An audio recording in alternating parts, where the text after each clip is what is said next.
Olá, me chamo Luiz e hoje vou apresentar o trabalho intitulado Tecnologia Blockchain para Auditoria em Redes Móveis.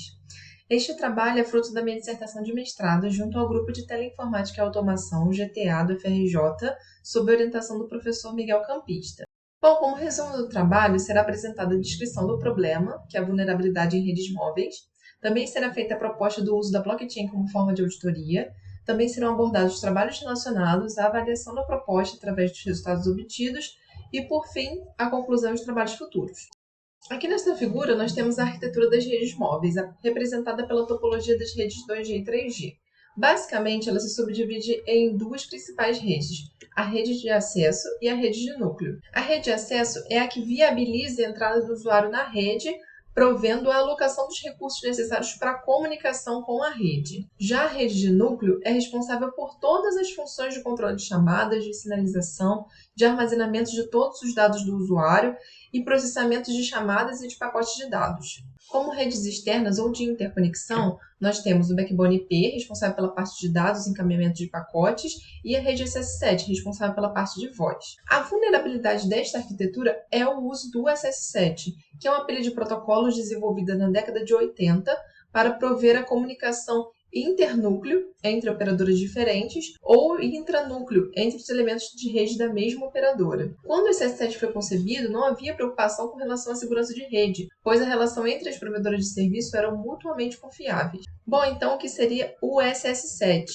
O SS7 é o sistema de sinalização por canal comum número 7. É uma pilha de protocolos similar ao modelo OSI, com divisão de camadas e estabelecimento de regras de comunicação dentro de cada nível de camada. Com o advento do IP, foi criado o SIGTRAN, uma nova pilha que tem como objetivo promover a integração da rede de circuitos com a rede de pacotes. Com o SIGTRAN, é possível a aplicação SS7 estar diretamente baseada em IP, pois as mensagens SS7 são encapsuladas em datagramas IP. Dentre os protocolos da pilha SS7, nós vamos destacar o MAP. O MAP é Mobile Application Part. O MAP ele foi desenvolvido para a rede móvel e ele faz todo o gerenciamento de mobilidade da rede, parte de autenticação, de roaming, e ele provê a comunicação intra e internúcleo da rede móvel. Ele possui uma linguagem do tipo cliente-servidor, com consultas e respostas. Os ataques SS7 comumente utilizam o protocolo MAP. Todas as solicitações que são feitas ao banco de dados da rede móvel, por exemplo, são feitas através do protocolo MAP e através de uma mensagem Anytime Interrogation. Se o atacante utilizar um software que emule essa mensagem SS7 e ele possui acesso via fentocélula à rede da operadora ou através de uma MVNO, que é uma operadora móvel virtual, ele pode enviar uma mensagem MAP legítima à rede e a rede vai atender a solicitação dele. Essa mensagem Anytime Interrogation, por exemplo, consegue a localização do usuário em tempo real e isso pode ser utilizado para um ataque de rastreamento de usuário. E o atacante pode até chegar a interceptar uma chamada, também pode executar ataque de fraude e até de negação de serviço. Bom, nós podemos pensar na completa substituição do SS7 para resolver esse problema, porém, essa alternativa está longe de ser alcançada. O principal motivo é que não há suporte nativo de voz nas tecnologias mais recentes, como, por exemplo, o 4G, ainda dependendo das tecnologias legadas como o 2G e o 3G para serviços de voz e, portanto, ainda utilizam o SS7. Como trabalhos relacionados, temos iniciativa na detecção dos ataques, como firewalls e aplicativos para detecção de dispositivos man-in-the-middle e algoritmos de aprendizagem de máquina, e iniciativas na mitigação dos ataques, como inserção de criptografia na interface aérea, que é um problema da rede de acesso. Porém, nós entendemos que para executar um ciclo completo de segurança, o primeiro passo a ser dado é a auditoria de rede, que possibilita a verificação do impacto de um ataque à rede, a análise do perfil dos atacantes e a definição de vulnerabilidade da rede. Nossa proposta é fazer a auditoria das redes móveis usando a blockchain. As principais características desejáveis no nosso escopo e atendidas pela blockchain são a imutabilidade, a auditabilidade e a redundância, pois a intenção é construir um histórico imutável das transações de rede. A proposta adota um modelo de blockchain para redes privadas, por se tratar de um ambiente de operadora governada por uma instituição. Além disso, para o algoritmo de consenso, apenas os nós confiáveis pertencentes à rede da operadora poderão participar dos processos de decisão e validação dos blocos. Porém, serão aceitas as transações advindas de outros nós externos, como, por exemplo, outras operadoras ou de atacantes, mas estes nós não podem decidir no consenso adotado.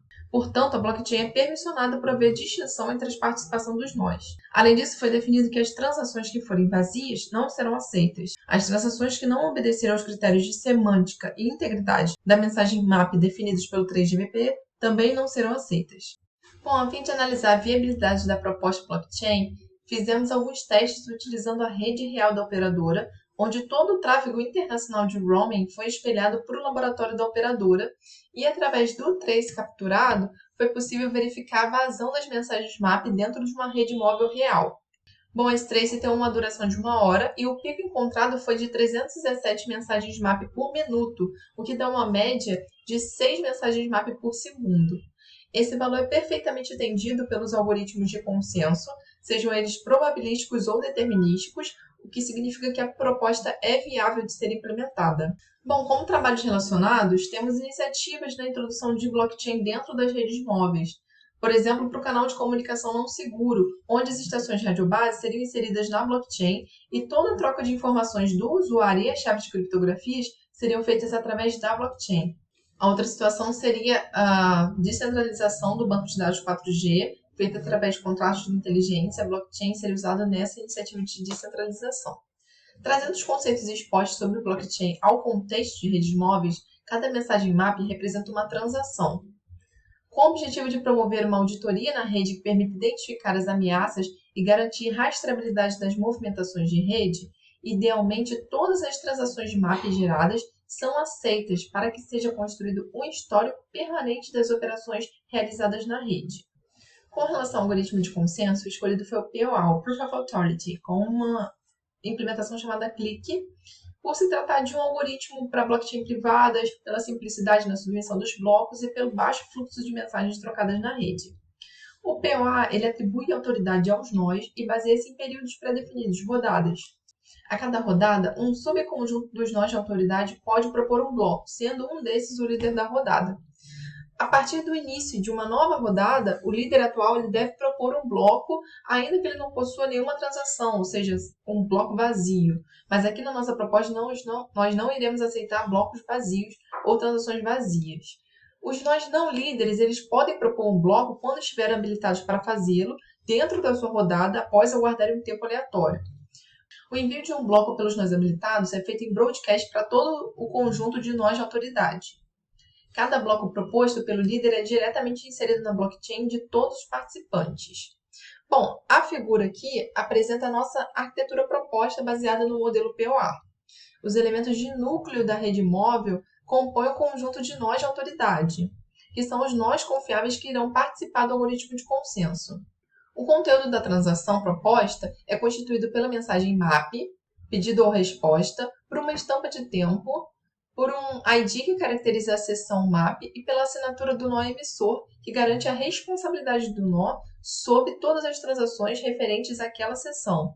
Entende-se como seção o conjunto de todas as operações geradas decorrentes de uma transação inicial, percorrendo o caminho desde a sua entrada na rede, ou seja, por exemplo, aqui o HLR ele recebeu uma mensagem externa vindo do atacante, então aqui é a entrada na rede, até o retorno para o remetente da transação. Aqui, como serão aceitas todas as transações MAP ou todas as mensagens MAP, se porventura vier uma mensagem MAP, ela será transformada numa transação e será aceita. Se já vier em formato de transação, ela também será aceita. Idealmente, todas as transações, sejam elas internas ou externas, serão aceitas. E caso os nós participantes da rede não tenham um armazenamento suficiente para acomodar essa proposta, ele pode ser utilizado no servidor de armazenamento externo. Bom, aqui temos um fluxograma que mostra as operações a serem executadas para a inserção de um bloco dentro da blockchain. Quando a rede recebeu uma mensagem MAP ou uma transação MAP, essa é validada localmente pelo nó que a recebeu, ou seja, a primeira fase que temos aqui é a fase de validação. Independente se ela for uma mensagem ou se ela já for uma transação, ela precisa ser verificada se ela está vazia ou se ela atende os critérios do 3GPP. Ela passando por essa validação, temos a assinatura do nó emissor. Essa assinatura é feita para atestar a responsabilidade do nó emissor sobre aquele fluxo de mensagens gerados a partir da primeira mensagem que ele recebeu, demonstrando sua responsabilidade para a emissão do bloco. Feito isso, a transação é processada e é executada de fato a operação a qual a mensagem se destina. A partir disso, é feita a emissão do bloco, já com todo o conjunto de mensagens pertencentes àquela seção. Após isso, é feita a inserção do bloco dentro da blockchain e a réplica para todos os nós. Bom, como implementação, foi desenvolvido um contrato inteligente em Go, utilizando a plataforma Hyperledger Fabric. 4 funções foram criadas. A primeira seria para transformar uma mensagem MAP em uma transação, a set transaction. As outras 3 referem-se a possíveis atitudes que um atacante pode ter dentro da rede, como, por exemplo, a inserção ou cadastro de um assinante, a remoção de um usuário e a consulta aos dados de um usuário. Bom, como implementação, nós utilizamos uma máquina virtual no Google Cloud e uma ferramenta chamada Hyperledger Caliper. O Caliper ele faz a simulação de uma rede da blockchain emitindo várias transações por segundo a fim de verificar alguns parâmetros, como latência, vazão e consumo de recursos. Como topologia no Caliper, nós utilizamos 3 organizações com 2 pares cada, totalizando 6 nós, e as funções avaliadas foram a setMap e a query. Bom, além disso, foram variados os números de transações e o tamanho do bloco. Como resultados, nós encontramos, por exemplo, a latência. A latência no contexto aqui da blockchain é o tempo necessário para a plataforma em questão, que é o Hyperledger Fabric, responder a uma transação. Como a gente pode observar para a função de consulta, o tempo de resposta é praticamente constante e inferior ao tempo utilizado para cadastro de um usuário, que seria a função setMap. Conforme esperado, conforme o aumento do número das transações, maior o tempo de latência, isso para a função setMap, que demonstrou um crescimento. Além disso, foi verificada a vazão, que é o número de transações bem-sucedidas por segundo em TPS. O que foi encontrado foram 52 transações por segundo na média. E também, da mesma forma que a latência, a função de consulta ela permaneceu constante, independente do aumento das transações. Além disso, foi avaliada a latência com a alteração do tamanho do bloco. Podemos perceber que para blocos muito grandes não houve uma alteração no valor da latência, permanecendo constante apesar da mudança do tamanho do bloco. O número de transações aqui permaneceu o mesmo para todos os casos. Também foi avaliada a vazão, alterando-se o tamanho do bloco. Também teve o mesmo comportamento da latência, permaneceu constante. Aqui também não é alterado o número de transações. Além disso, foram observados os consumos dos recursos computacionais da máquina para a execução das transações do contrato inteligente. Os resultados de CPU e memória estão com os valores máximos encontrados. No caso aqui da CPU, nota-se que os nós pares eles têm o maior consumo de CPU por eles efetivamente executarem as transações, mas ainda assim há um baixo consumo de CPU. O mesmo é encontrado alterando-se o tamanho do bloco. Independente do tamanho, o consumo permanece baixo. Para a memória foi encontrado o mesmo comportamento, os nós pares consumindo mais recursos que o nó ordenador, porque o nó ordenador apenas ordena as transações dentro de um bloco, e os nós pares são aqueles que realmente executam as transações. Também há um baixo consumo de memória, e também alterando-se o valor do tamanho do bloco, também não houve grande discrepância, permanecendo um baixo consumo de memória. Bom, como conclusão dos resultados, podemos observar que é possível sim implementar a blockchain proposta em um ambiente real de redes móveis, pois a máquina virtual implementada é bem similar ao que temos hoje de hardware dentro da operadora. Como trabalhos futuros, pretendemos fazer a avaliação de outros protocolos de sinalização, por exemplo, da emitter, que é utilizado nas redes 4G. Também pretendemos investigar a proposta através de outros algoritmos de consenso, algoritmos como o PBFT. Além disso, também pretendemos implementar com outra plataforma ao invés do Fabric. Muito obrigada!